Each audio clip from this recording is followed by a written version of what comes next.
You are watching WPTV.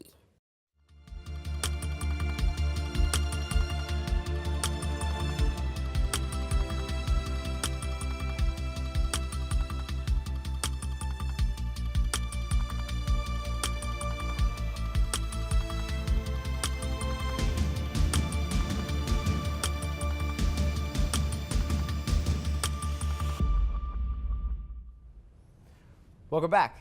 EA Games has been walking on eggshells after the shortcomings of the previous Star Wars Battlefront games. And now, on their last leg with Disney's contract, they take on the challenge of a fully open-world Star Wars game.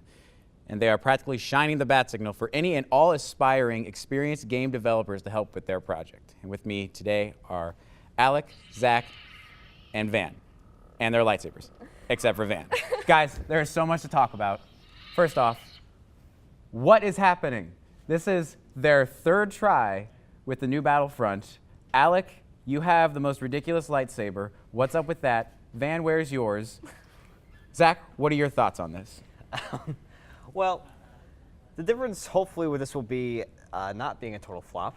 An open world Star Wars game sounds like an awesome opportunity. It sounds like something that could really bring a platform to the fans that we could all enjoy. Yeah. The question is if it's going to be like Battlefront again, where we fall into microtransactions and all the hullabaloo that caused, and if it'll be us following an adventure of like Luke or Rey, or if it'll be us making our own customizable character. So there's a lot of things that still needs to be seen. Because there was kind of a Star Wars game like that already, the Old Republic. Right. Right. That was open world. Are there still servers with that? Yeah, that game's still really big. So it's like they want another open world Star Wars. Alec.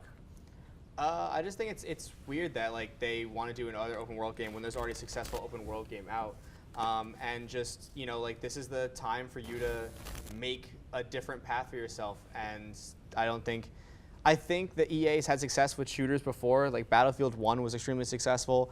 I don't think that there's any reason to get rid of the shooter mechanic. There's nothing, in my opinion, there's nothing wrong with the Battlefront games.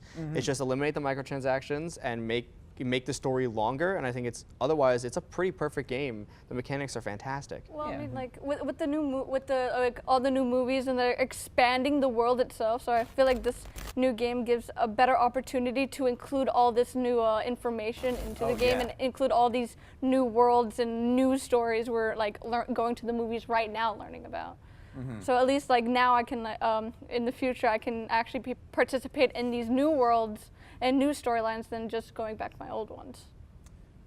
Yeah, gotcha. So like what was the deal with the first two Battlefront games? Like the shortcomings? It was just a lot of microtransactions, stuff like that. It's like pay to win. Do you think they deserve a second chance after putting us through all that? Do you think, Alec? I think they do. I think yes, the first one was really bad because it was short and there was limited content. Super short. There's like what, 4 worlds? There was 4 original maps that you could play on, and it was really limited. I think the second one did a much better job. There was a campaign that was constantly getting expansions thrown onto it, and there were new characters that were literally just made for the game themselves. And I think that was the closest to perfection. I think without the microtransactions controversy, that game would have done extremely well if not for bad press. Yeah, I can agree with that. I mean, like you said, the first game certainly had its flaws as far as gameplay goes, but then with the second one, they had fixed most of that, added more environments, and the story mode, I loved that. I loved playing it. I liked the story a lot. But just the microtransactions, because they literally before launch cut out the microtransactions and just left a big gaping hole in the game that caused it to suffer. So if you cover like that base and improve on that, I think you could have a really good Battlefront shooter game. Yeah, absolutely. So we got some information from inside EA, and is that the new game is a continuation of the project that was started by Visceral Games before they were shut down by EA. Does this new project, is it more or less promising? First off. From what I heard, I thought they shut down the They shut down their project in order to do the open world. So they shut it down to go into a new direction, and that's what's promising to me. Is that they decided at least they've seen their shortcomings. They've seen what happened with what was wrong with the old games, and now it's their third try. And like the third try should be the best. They can see their problems and they can fix it.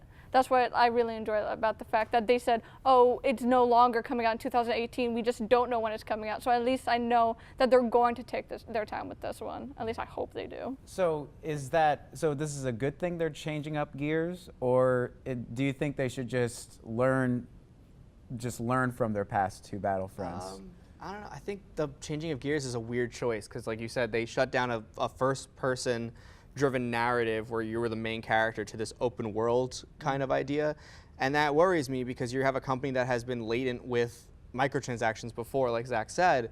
MMOs are like a breeding ground for that sort of, thing to happen. So if you want to have an open world online game, there's all sorts of microtransactions you could have. You can have an open marketplace between players where they have to lose money. And Star Wars is a franchise that attracts a lot of younger audience as well as the older audience. That's a minefield to have kids playing with their parents' credit cards. So like I think that could almost cause a worse media storm than any third Battlefront would ever do. But like with the media storm, like previously, don't you think they would like learn or like at least cut it down? Yeah, that's I mean, I'm certainly interested. I'm interested to see what they would do with an open world game because it can be different than an MMO. Like look at Skyrim. That was very successful, very great open world game. If they followed, if they followed something along that path and had like maybe some DLC along the way, like that's okay. But I'm honestly interested to see what they could do with an open world game that's not necessarily an MMO. So those are your final thoughts. Yeah. Van, what are your final thoughts? I hope for the best. Hope for the best? Yeah, I think we all do. Alec, final thoughts. The thing's going to end up being played on my PS4 the day of release anyway, because it's Star Wars. I'm getting it anyway. Yeah, I'm getting it regardless. That's what y'all should take away from this. But depending on how long I continue to play it after the first day I buy it, we'll go to see if it's an open world game like Skyrim or just another MMO. Awesome. Awesome. Really good stuff. Well, that is all the time we have for this block. Up next, we bring back our Press Start Top 10. Do not go anywhere.